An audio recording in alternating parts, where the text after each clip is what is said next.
बिस्मिल्लाहिर्रहमानिर्रहीम। शुरू अल्लाह के नाम से जो रहमान और रहीम है। तमाम तारीफें अल्लाह ही के लिए हैं जो तमाम कायनात का रब है और रोजे आखिर का मालिक है।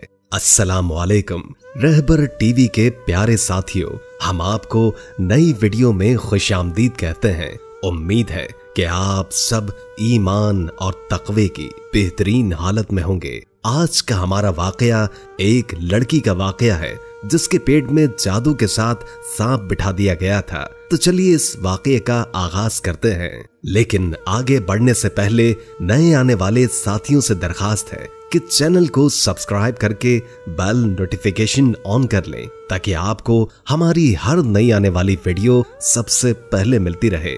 वीडियो को लाइक करें और दोस्तों के साथ शेयर भी करें।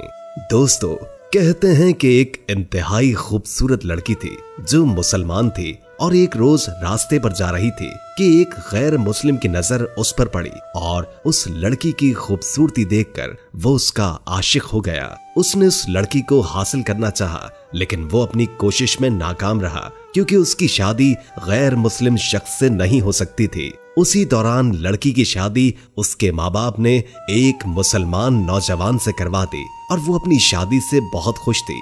दोनों एक दूसरे को चाहने लगे थे।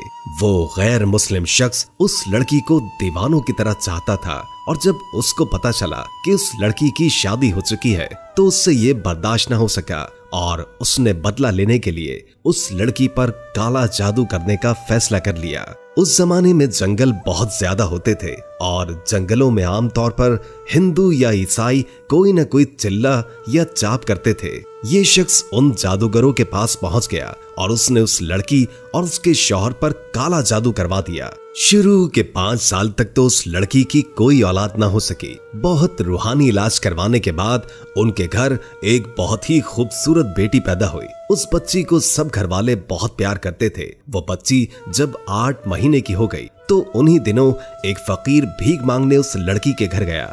लड़की ने मुलाजिम को कहा कि इस फकीर को खैरात देकर रवाना कर दो, मगर फकीर जिद करने लगा कि घर की मालकिन लड़की से मिलना चाहता है। हालांकि ये लड़की पर्दा करती थी लेकिन न जाने क्यों उस फकीर से मिलने दरवाजे तक आ गई। फकीर कहने लगा, मैं भूखा हूँ, मुझे खाने को रोटी दो। लड़की ने उसे 3 रोटी और सालन दे दिया। खाने के बाद वो फकीर बोला, बेटी पानी नहीं पिलाया। लड़की ने मुलाजमा से पीतल के बड़े गिलास में पानी मंगवाया। उस फकीर ने गिलास लेकर पानी में देखा और लड़की से कहा कि पानी में सांप है। लड़की हैरान रह गई। उस फकीर ने कहा, बेटी आप पर काला जादू किया गया है। लड़की हैरान रह गई और कहने लगी, नहीं, ऐसा कैसे हो सकता है? मुझ पर जादू कौन और क्यों करवाएगा? फकीर बोला, आप पर काला जादू करवाया गया है कि आपकी कोई औलाद जिंदा ना बचे। लड़की ने कहा, मैं तुम्हारी बात कैसे मान लूं? मेरी एक बेटी है जो अंदर सो रही है। फकीर ने कहा,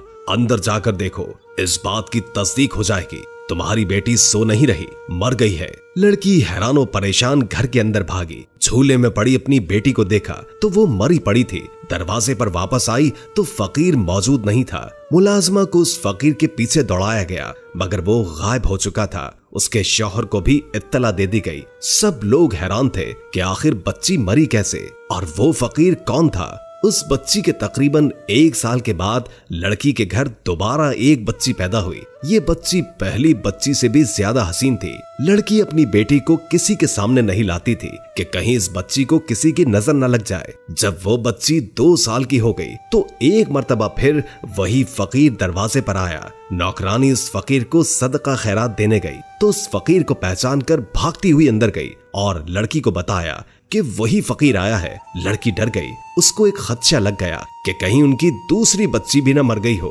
भागकर बच्ची को देखा जो आराम से सो रही थी। उसने सुकून का सांस लिया और नौकरानी से कहा, इस फकीर को खाना देकर रुखसत कर दो। ऐसा ही किया गया। जाते हुए वो फकीर लड़की की मुलाजमा से बोला, इस घर की मालकिन पर काला जादू किया गया है। इस घर की कोई औलाद जिंदा नहीं बचेगी। मुलाजमा ने यही बात आकर लड़की को बता दी। लड़की बहुत बहादुर थी मगर ये सुनकर घबरा गई और रोने लगी। उस जमाने में फोन नहीं होते थे तो उसने एक मुलाजिम को अपने शौहर के पास भेजकर उनको सारी बात बताई। शौहर उसी वक्त घोड़े पर सवार होकर घर चला आया। वो जो ही घोड़े से उतरा तो उसके घोड़े ने एक अजीब हरकत की और लड़की के घर के आंगन में एक गड्ढा खोदने लगा। सब हैरान थे कि आज इस घोड़े को क्या हो गया है और इसने घर में कब्र क्यों खोद दी है।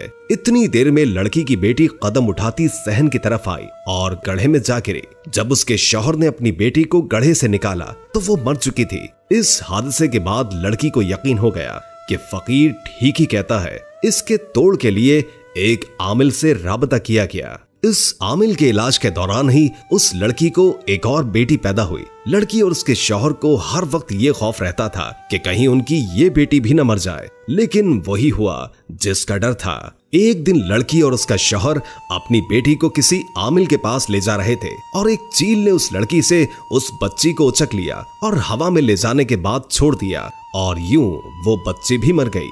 लड़की हर वक्त औलाद के गम में रोती रहती थी। रिश्तेदारों ने इस औरत के शौहर को दूसरी शादी का मशवरा दिया, मगर उसको उस लड़की यानी अपनी बीवी से बेइंतहा मोहब्बत थी। उन्होंने रिश्तेदारों की बात नहीं मानी, मगर उसको एक ही गम और फिक्र खाई जा रही थी कि उसके बाद उसकी जायदाद का वारिस कौन होगा। एक दिन उनके घर पर दस्तक हुई। फकीर ने रोटी के लिए सदा लगाई। नौकरानी ने दरवाजा खोला तो वही फकीर सामने मौजूद था। लड़की को पता चला तो वो भागकर दरवाजे पर आई और रोते हुए बोली, अब तू किसको लेने आया है? जब भी आता है मेरी औलाद ले जाता है। अब तो मेरे पास तुझे देने को कुछ भी नहीं है, गोद खाली है। क्या मेरे मुकद्दर में औलाद नहीं है? लड़की ने रोते हुए फकीर से कहा। फकीर ने कहा, मुझे घर के अंदर आने की इजाजत दो। लड़की ने फकीर को घर के अंदर बुला लिया। फकीर पूरे घर में चक्कर काटने के बाद एक जगह बैठ गया और पानी मांगा। नौकरानी परात में पानी ले आई।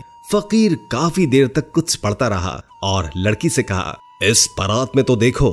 जब लड़की ने देखा तो काले रंग का एक सांप बैठा दिखाई दिया। लड़की चीख मारकर पीछे हो गई। फकीर ने कहा, बेटी अपनी आंखों से देख लिया ना, आप पर काला जादू किया गया है और इसी जादू के जरिए आपके पेट में काला सांप बिठा दिया गया है जो आपके हर बच्चे को मौत की घाट उतार देता है। लड़की ये सुनकर बहुत खौफजदा हो गई और पूछने लगी, ये काला जादू किसने किया है और क्या मैं कभी औलाद का सुख नहीं देख पाऊंगी? मेरी कोई औलाद नहीं होगी। फकीर ने कहा, काला जादू तुम पर एक गैर मुस्लिम आदमी ने किया है। औलाद का सुख तुम देखोगी, आपके यहाँ औलाद भी होगी। अगर औलाद को जिंदा देखना है तो तुम्हें एक बड़ी सख्त मुश्किल से गुजरना होगा। ये लड़की अब एक बेहद बाहिम्मत औरत बन चुकी थी। कहने लगी, मैं हर मुश्किल से गुजरने को तैयार हूँ। फकीर ने कहा, सोच लो, काम काफी मुश्किल है। लड़की ने कहा, मैं तैयार हूँ। फकीर ने कहा, औलाद को जिंदा हासिल करने के लिए तुम्हें खुद उस सांप को अपने पेट से जन्म देना होगा, यानी आइंदा आने वाले बच्चों की जिंदगी महफूज हो जाएगी और तुम्हारी औलाद न मरेगी। लड़की बगैर कुछ सोचे समझे इस अजीबो गरीब ना काबिले यकीन काम के लिए तैयार हो गई थी।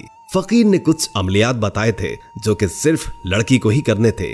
एक रात लड़की ने सारी बात अपने शौहर को बता दी। वो बहुत सख्त परेशान हो गया और उस लड़की को डांटा कि औलाद की खातिर इतना खतरा मोल ले लिया और सांप को अपने पेट में पालने के लिए तैयार हो गई। एक पुरानी दाई को एतमाद में लेकर लड़की के पेट में सांप वाली बात बताई गई और दाई लड़की के पेट से सांप निकालने के लिए तैयार हो गई। और फिर वक्त आने पर लड़की ने एक मुर्दा सांप के साथ साथ एक जिंदा लड़के को भी जन्म दिया जिसका रंग बिल्कुल नीला था। ये लड़का अपनी पैदाइश के कुछ ही देर के बाद मर गया था। इस वाकये के ठीक 1 साल के बाद लड़की ने एक सेहतमंद लड़के को जन्म दिया। वो बच्चा बिल्कुल ठीक और नॉर्मल बच्चा था। उसके बाद कुछ वक्फे से 2 और बेटे पैदा हुए। आज वो लड़की बेहद खुश थी कि वो साहिबे औलाद है और अपने बच्चों के साथ एक सुकून भरी खुशगवार जिंदगी गुजार रही है। प्यारे दोस्तों, ये कहानी आपको कैसी लगी आपने कमेंट में लाजमी बताना है। हम ये उम्मीद करते हैं कि आपको हमारी आज की ये वीडियो जरूर पसंद आई होगी। इस वीडियो को लाइक करें और अपनी राय का इजहार कमेंट सेक्शन में भी करें। और आपसे एक बार फिर दरखास्त है कि आप हमारे चैनल रहबर टीवी को जरूर सब्सक्राइब कर लें और साथ में लगे घंटी के बटन को भी क्लिक कर दें ताकि आपको हमारी नई आने वाली मजीद वीडियोस का नोटिफिकेशन मिलता रहे। अल्लाह ताला आपका और हमारा हामी और नासिर हो।